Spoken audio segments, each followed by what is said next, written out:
नमस्कार दोस्तों, मैं इस वक्त विधानसभा ददरौर के 136 और मैं इस वक्त लखन प्रताप सिंह के बैठा हूँ। और आप इनसे जानते हैं जिस तरीके से अखिलेश यादव जी ने पीडीए को नारा देते हुए और जनता का इन्हें प्यार मिल रहा, जनता के बीच जा रहे हैं। क्या इनका इस बार मुद्दा है, इनसे बात करेंगे। नमस्कार। आपके चैनल के माध्यम से सभी जनपद वासियों को, सभी प्रदेशवासियों को ईद की बहुत बहुत बधाई और शुभकामनाएं। मित्रों, 27 जनवरी 2025 से पूरे उत्तर प्रदेश में आदरणीय राष्ट्रीय अध्यक्ष श्री अखिलेश यादव जी के निर्देश पर हम सभी समाजवादी गांव-गांव, घर-घर जाकर जो पीडीए का पर्चा है, आदरणीय अखिलेश यादव जी के जो विचार हैं उनको घर-घर पहुंचाने का कार्य हम सभी लोग कर रहे हैं। उसी क्रम में मैं अपने जनपद शाहजहांपुर के 136 ददरौल विधानसभा में, आप लोगों ने देखा होगा सोशल मीडिया के माध्यम से, मैं सुबह 9 बजे निकलता हूं और शाम को रात 8-9 बजे तक वापस आता हूं। सुबह 9 बजे से लेके पूरा दिन गांव-गांव, घर-घर जाकर पीडीए का जो पर्चा है, जो आदरणीय अखिलेश यादव जी के उस प्रदेश की जनता के लिए जो उनके दिल हृदय में विचार हैं, उनके हृदय में जो स्थान है, उनकी जो सोच है, उस पर्चे के रूप में जन जन तक पहुंचाने का कार्य हम सभी लोग कर रहे हैं। जिससे आपने देखा होगा आज समाजवादी पार्टी के साथ बहुत से जाति धर्म के लोग आपसी मतभेद भुलाकर एकजुट हो रहे हैं और समाजवादी पार्टी के साथ, पीडीए के साथ एकजुट होकर आगे बढ़ने का कार्य कर रहे हैं। इसी क्रम में आपने देखा होगा अभी 2024 के चुनाव में पीडीए ने बढ़ चढ़कर समाजवादी पार्टी का साथ दिया और हम लोगों ने ऐतिहासिक सीटें उत्तर प्रदेश में जीती हैं। अभी आने वाले 2027 के चुनाव में मुझे विश्वास है पूरे प्रदेश की जनता समाजवादी पार्टी के साथ है और आने वाले समय में ऐतिहासिक सीटों से समाजवादी पार्टी की सरकार बनेगी उत्तर प्रदेश में और आदरणीय अखिलेश यादव जी प्रदेश के मुख्यमंत्री बनेंगे। मैं आपको विश्वास दिलाता हूं, जो गरीब, पिछड़े, दलित, आदिवासी, अल्पसंख्यक और अगड़े जो लोग, हमारी महिलाएं, बहनें, जो लोग ऐसे हैं, हमारे किसान, युवा, बेरोजगार, इनको सबको न्याय दिलाने के लिए आदरणीय अखिलेश यादव जी ने पीडीए का गठन किया है और निश्चित ही समाजवादी पार्टी की सरकार बनेगी। आदरणीय अखिलेश यादव जी प्रदेश के मुख्यमंत्री बनेंगे और हम सभी को न्याय मिलेगा, सभी को अपने हक का अधिकार मिलेगा, हमारे किसानों को उनकी फसल का अधिकार मिलेगा, हमारे युवाओं को रोजगार मिलेगा, नौकरियां मिलेगी, हमारे प्रवासियों को अपने अपने जनपदों में, कारखाना, फैक्ट्रियों में नौकरियां मिलेंगी। तमाम ऐसी योजनाएं समाजवादियों के पूर्व में रही हैं और आगे भी जारी रहेंगी। ये बीजेपी के लोगों ने केवल नफरत फैलाने का कार्य किया है। मेरी आप सभी से प्रार्थना है, आने वाले समय में आप सभी लोग समाजवादी पार्टी के साथ जुड़िए और आदरणीय अखिलेश यादव जी के हाथों को मजबूत करिए, उनको उत्तर प्रदेश का मुख्यमंत्री बनाइए। मैं विश्वास दिलाता हूं, जब उत्तर प्रदेश के मुख्यमंत्री आदरणीय अखिलेश यादव जी होंगे, निश्चित ही देश का विकास होगा, प्रदेश का विकास होगा और हमारे युवाओं को अच्छे अच्छे स्थानों पर उनको नौकरियां मिलेंगी, प्रवासियों को अपने अपने जनपदों में रोजगार मिलेंगे, हमारे किसानों को उचित मूल्य उनकी फसल का मिलेगा, उनकी कर्जा माफी की योजनाएं लागू होगी, फसल बीमा लागू होंगे, हमारी महिलाओं के लिए पेंशन, हमारे 60 साल बुजुर्गों के लिए पेंशन, तमाम ऐसी योजनाएं जो पूर्व में थी समाजवादी की, बहुत सारी लागू रहेंगी। मुफ्त में सिंचाई, खाद की व्यवस्था जो इन लोगों ने बिल्कुल चौपट कर दी है बीजेपी के लोगों ने, ये सब अगर आपको चाहिए तो समाजवादी पार्टी को आप सभी को लाना है, एकजुट होकर समाजवादी पार्टी का साथ दीजिए। आपका एक वीडियो वायरल हो रहा है, जिस तरीके से आपने रोड पर लात मारते हैं और टूट जाते हैं, तो क्या कहना चाहते हैं उस पर? ये हाल तो कोई ददरौल विधानसभा का नहीं है, ये शाहजहांपुर जनपद का नहीं है, ये पूरे प्रदेश का इस बीजेपी सरकार में यही हाल है। आप किसी क्षेत्र में जाइए, मैंने अभी देखा ददरौल विधानसभा के अंतर्गत ग्राम पंचायत गोपालपुर से मैं भ्रमण करके वापस लौट रहा था पीडीए का प्रचार करके, तो मैंने रास्ते में देखा कि एक डाबर रोड पे पेंटिंग का कार्य चल रहा था। उस डाबर रोड पर लगभग आधा इंच मिट्टी पड़ी हुई थी और बड़े बड़े से पत्थर, डीला, मिट्टी के टुकड़े, तमाम चीजें पड़ी हुई थी और उसके ऊपर तारकोल बिछा के पेंटिंग का कार्य चल रहा था। मैं वहां पे रुका, मैंने कहा उन लोगों से, तो कोई कह रहा है मंत्री जी के लोग हैं, कोई कह रहा है विधायक के लोग हैं, उनके पार्टनर हैं, ये लोग कार्य कर रहे हैं तो ऐसे ही कार्य चलेगा। मैंने वीडियो के माध्यम से शाहजहांपुर जिला अधिकारी को सूचना देना चाहिए, लेकिन कोई कार्रवाई नहीं हुई। ये कोई एक रोड नहीं है जनपद का, ददरौल विधानसभा का। ऐसे आप किसी रोड पे चले जाओ पूरे प्रदेश में, अगर आज रोड बनेगा और दूसरे दिन जाके आप कोई गाड़ी निकालोगे वहां से या लात मारोगे तो 1-1 मीटर 2-2 मीटर जाके गिट्टी दूर गिरेगी। ये पोजीशन है। भ्रष्टाचार किस सीमा पर है पूरे प्रदेश में। आए दिन थानों में एक दलाल बीजेपी का बैठा हुआ है। आप पीड़ित अगर हैं तो आपसे पहले वो पैसा लेंगे, उसके बाद आपके साथ न्याय दिलाने का कार्य करेंगे। फिर भी आपको न्याय नहीं मिलेगा।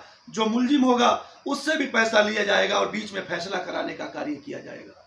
यही हाल पूर्व में जो सरकारें रही, चाहे वो बसपा की रही हो चाहे और पार्टियों की सरकार रही हो पूर्व में, और जिन लोगों ने ददरौल से जनता ने जिनको अपना जनप्रतिनिधि चुना था, उन लोगों का भी यही हाल रहा ददरौल में। उन लोगों ने भी जनता को कभी न्याय नहीं दिलाया, जनता को ठगने का कार्य किया, जनता को परेशान करने का कार्य किया, जनता को प्रताड़ित करने का कार्य किया, जनता की जमीनों पर कब्जा करने का कार्य किया, जाति पाति को देखकर राजनीति करने का कार्य किया। उन्होंने देखा जी यादव है, मुस्लिम है, ठाकुर है, ब्राह्मण है, मौर्य है, जाटव है, तो इन लोगों पे आए दिन फर्जी मुकदमा लिखवाने का कार्य किया। पूर्व में जो जनप्रतिनिधि रहे हमारे ददरौल से, उनका भी हाल आप जाके पता कर लो, और जो मौजूदा है उनका भी पता कर लो। इन लोगों ने जनता को ठगने के अलावा और विधानसभा के अंदर कोई कार्य नहीं किया है। पूर्व में जिस तरीके से पहले भी चुनाव हुए हैं और अब पूर्व में जो चुनाव हुआ था उसमें हारे हैं, तो क्या कारण रहा है? अब यही कारण है। हार का कारण क्या होता है, जनता आपको अपना जनप्रतिनिधि चुनती है, आप पर विश्वास करती है, भरोसा करती है। जब भी कोई चुनाव होता है 4-5 लोग तो चुनाव लड़ते ही लड़ते हैं, आम बात है। अगर जनता आपको अपना प्रतिनिधि एक को चुनती है 4-5 में, तो आप पे बहुत भरोसा, बहुत विश्वास करके चुनती होगी। लेकिन जब आप पे जनता भरोसा करती तो आपको भी जनता के लिए खड़ा उतरना चाहिए, जनता के सुख दुख में भी खड़ा होना चाहिए, जनता के हर दर्द में खड़ा होना चाहिए, जनता को न्याय दिलाने का कार्य करना चाहिए, जनता को रोजगार दिलाने का कार्य करना चाहिए, जनता जिस क्षेत्रों में रहती है वहां रोजगार दिलाने का कार्य करना चाहिए। मैंने तो देखा जो पूर्व में भी जनप्रतिनिधि रहे सत्ता पक्ष में, उन लोगों ने भी जनता के ऊपर केवल मुकदमा लिखवाने में, तो पूरी विधानसभा में घूमता हूँ तो हर जगह से शिकायत मिलती है कि आप यादव हो तो इनको जेल भिजवाओ, आप ठाकुर हो तो इनको जेल भिजवाओ, आप मुस्लिम हो तो इनको जेल भिजवाओ, आप जाटव हो तो आपने मुझे वोट नहीं दिया था, आपने तो बहन जी को वोट दिया था, मौर्य हो तो आपने मुझे वोट नहीं दिया। जो इंसान जाति पात धर्म देख के राजनीति करता हो, ऐसे लोगों को जनता दिलों में कैसे बैठा लेगी। जनता ऐसे लोगों से नफरत करती है। जो जनता के साथ नफरत करते हैं तो जनता भी उनके साथ नफरत करती है। जनता जब आपको मौका देती है, अगर आप अच्छे नेता हो, अच्छे प्रतिनिधि हो, तो जनता के दिलों में बसना चाहिए। आपको तो जनता ने बार बार मौका दिया, फिर भी आप नहीं बस पाए। आपको आज भीख मांगना पड़ रही जनता के पास। जनता आपको खड़ा नहीं करना, आपको देखना पसंद नहीं करती, अपने गांव में घुसना पसंद नहीं करती। आप अगर कहीं जनसभा को संबोधित करते हो तो आपके मुंह पर जनता आपको गाली देने का कार्य करती है। क्यों? कि आपने जनता के दिलों में नफरत पैदा की है, प्यार नहीं। मेरा तो मानना है आप जिसके साथ रहो, जिस क्षेत्र में रहो, जिस जनता के साथ रहो, उनके दिलों में बसने के लिए आपको जनता के बीच में आपको अपने आप को समर्पित करना पड़ेगा, जनता के सुख दुख में खड़ा होना पड़ेगा। आपने देखा होगा, हमारे बारे में भी आपने देखा होगा, सुना होगा, कोविड के समय से लेके आज तक मैं जिस काबिल हूँ, मैं कोई बड़ा आदमी तो नहीं हूँ, आप लोगों के बीच का हूँ, ना मैं कोई नेता हूँ, बस समाज सेवी हूँ। और जब कोविड का समय था, आदमी अपनी जान के डर के वजह से कि मेरी जान न चली जाए, घर नहीं छोड़ते थे, घरों में कैद हो गए थे हमारे जनप्रतिनिधि, हमारे अधिकारी। तब भी आपका ये भाई के कदम नहीं रुके। पूरे क्षेत्र में, पूरे जनपद में, गांव गांव, घर घर जाकर कि मुझे उन गरीबों का दर्द याद है, उनका दर्द देखकर आपके भाई के कदम नहीं रुके। मैं जिस काबिल था, मैं इतना बड़ा आदमी तो नहीं था कि मैं कह दूं मैंने उनके लिए महल बना के खड़े कर दिए, लेकिन मैं जिस काबिल था उनकी प्यास बुझाने का कार्य किया, उनकी भूख मिटाने का कार्य किया। और मैं जिस काबिल था रात दिन उनके लिए त्याग करता रहा। जब तक कोविड रहा, कोविड से लेके आज तक जनता के बीच में मेरी सोच है कि मैं जनता के चेहरे पे कैसे मुस्कान ला सकूं, उनको कैसे न्याय दिला सकूं, उनको कैसे खुश देख सकूं। इसी सोच के साथ आदरणीय राष्ट्रीय अध्यक्ष जी के विचारों को आगे बढ़ाने का कार्य कर रहा हूं और आगे भी निरंतर जारी रहेगा और करता रहूंगा जब तक आदरणीय अखिलेश यादव जी को उत्तर प्रदेश का मुख्यमंत्री नहीं बना लूंगा। इसी तरीके से हमारा संघर्ष जारी रहेगा। अगर अखिलेश यादव जी इस बार आपको मौका देते हैं तो क्या मुद्दा रहेगा आपका?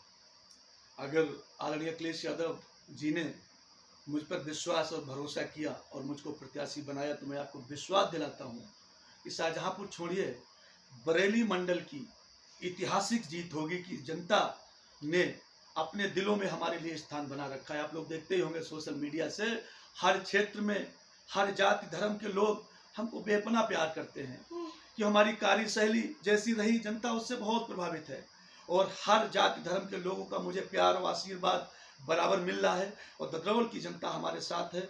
अगर ददरौल की जनता का प्यार और आशीर्वाद हमारे साथ रहा और आदरणीय अखिलेश यादव जी ने मुझ पर विश्वास किया और यहाँ से प्रत्याशी बनाया, तो मैं निश्चित आपको विश्वास दिलाना चाहूँगा, आदरणीय अखिलेश यादव जी को विश्वास दिलाना चाहूँगा कि ऐतिहासिक वोटों से यहाँ से जीत होगी।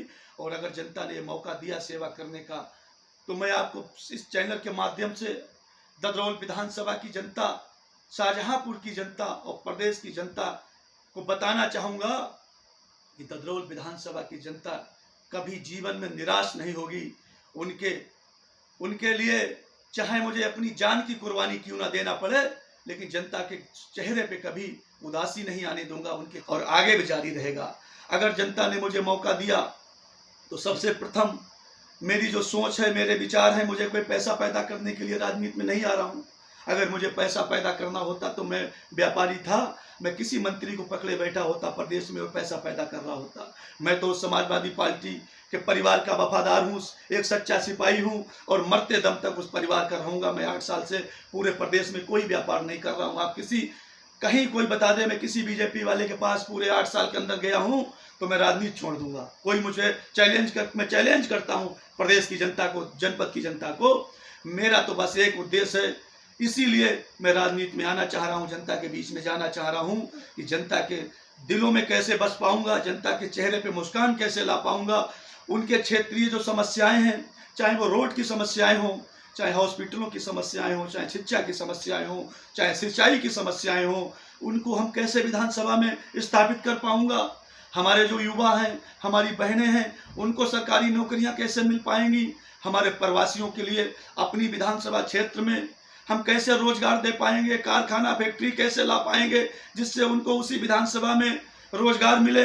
सबसे बड़ी हमारी क्षेत्रीय समस्याएं हैं जंगली गाय की। हमारे नेता आदरणीय अखिलेश यादव जी की सोच है, विचार है, अगर समाजवादी पार्टी की सरकार बनती है, प्रदेश में बनेगी, तो हर ग्राम पंचायत में 1000 गाय की क्षमता का गौशाला बनेगा। आप नोट कर लीजिएगा। और जब 1000 गाय की क्षमता का गौशाला बनेगा और उसी ग्राम पंचायत के 8-10 लड़कों को उस गौशाला में रोजगार मिलेगा, नौकरियां मिलेंगी और उनको एक कानून बनेगी उत्तर प्रदेश सरकार में कि उनको खाने पीने की सारी व्यवस्था प्रवासियों को वही कराई जाएगी। इस तरीके से काम नहीं चलेगा कि आपने एक विधानसभा में एक गौशाला बना दी, गाय भूखी मर रही हैं, सांड मर रहे हैं, खाने पीने का कोई साधन नहीं। तो इससे क्या होना है? जब तक उसकी कानून बने, पूरी व्यवस्था हो। हमारे नेता आदरणीय अखिलेश यादव जी की सोच है, अगर सरकार बनेगी निश्चित ही हर ग्राम पंचायत में 1000 गाय की क्षमता का गौशाला बनेगा, जिससे हमारे सारी गाय सांड को वहाँ रह सकते हैं, उनकी खाने पीने की व्यवस्था हो सकती है। ये सारी योजनाएं समाजवादी पार्टी की सरकार की रहेंगी। और जो मेरा मेन उद्देश्य है कि हम गरीबों की कैसे मदद कर पाएँ। गरीब कन्याएं हैं जो हमारी बहनें हैं, उनकी अगर उनकी शादी में कोई प्रॉब्लम है तो उनकी शादी के लिए मैं एक ऐसी ददरौल विधानसभा में एक ऐसी योजना बनाऊंगा कि कोई पूरी विधानसभा में किसी जाति धर्म का कोई लोग हैं और अगर उन गरीब परिवार से है और की शादी करने की कोई दिक्कत है, तो एक भाई आपका, अगर जनता ने सेवा का मौका दिया, मैं आपको विश्वास दिलाता हूं कि हर साल एक सामूहिक विवाह समारोह रखकर जितनी हमारी विधानसभा की ऐसे परिवार होंगे जो गरीब हैं, शादी करने में दिक्कत हो रही, उनकी शादी करने का कार्य आपका ये भाई करेगा। अगर मेरी विधानसभा के अंदर ऐसी हमारी माताएं, बहनें, बुजुर्ग जो बेचारे उनके बच्चे उनको छोड़ देते हैं, अनाथ छोड़ देते हैं, तो ये आपका भाई एक अनाथ आश्रम बनाने का ददरौल विधानसभा के अंदर कार्य करेगा। मैं आपको विश्वास दिलाता हूं, ऐसी तमाम योजनाएं हैं जो हमारे हृदय में हैं, दिल में हैं। अगर सेवा ने मौका दिया तो मैं ज़्यादा बड़ी झूठी बातें तो नहीं करता हूं और नेताओं की तरह कि 10-10 साल, 15-15 साल तो जनता के बीच जाएंगे नहीं, और जब चुनाव का समय आएगा तो जनता के पैर छूते घूमेंगे। ऐसे बहुत से मैंने देखा, या दिन झूठे बयानबाजी करेंगे, झूठे भाषण देंगे, जब सत्ता में रहे, सरकार में रहे, तो जनता को ठगने का कार्य किया, जनता को लूटने का कार्य किया, जनता पे मुकदमा लिखवाने का कार्य किया, लोगों की हत्या कराने का कार्य किया। आज वो बहुत बड़े अपने आप को समाज सेवी बताते हैं। आप चर्चा का विषय बने हुए हैं, जिस तरीके से लोग बीत जा रहे हैं, तो उसका क्या कारण है? ये तो जनता का प्यार और आशीर्वाद है कि जनता आज हमको अपने दिलों में बैठाए हुए है, हमको इतना प्यार और आशीर्वाद देती है कि हमारी जो नीतियां हैं, हमारी कार्यशैली है, आप लोग सब देखते रहते हैं। हमेशा हमने जनता के बीच में रह के जनता का सहयोग करने का कार्य किया, जनता को प्यार करने का कार्य किया, जनता के सुख दुख में खड़े होने का कार्य किया, और जो हमारे पीड़ित, दुखी, गरीब, उनको न्याय दिलाने का कार्य किया, और हमेशा करते रहेंगे, चाहे उसके लिए हमें अपनी जान की क्यों न बाजी लगाना पड़े, तब भी ये आपका भाई पीछे नहीं हटेगा।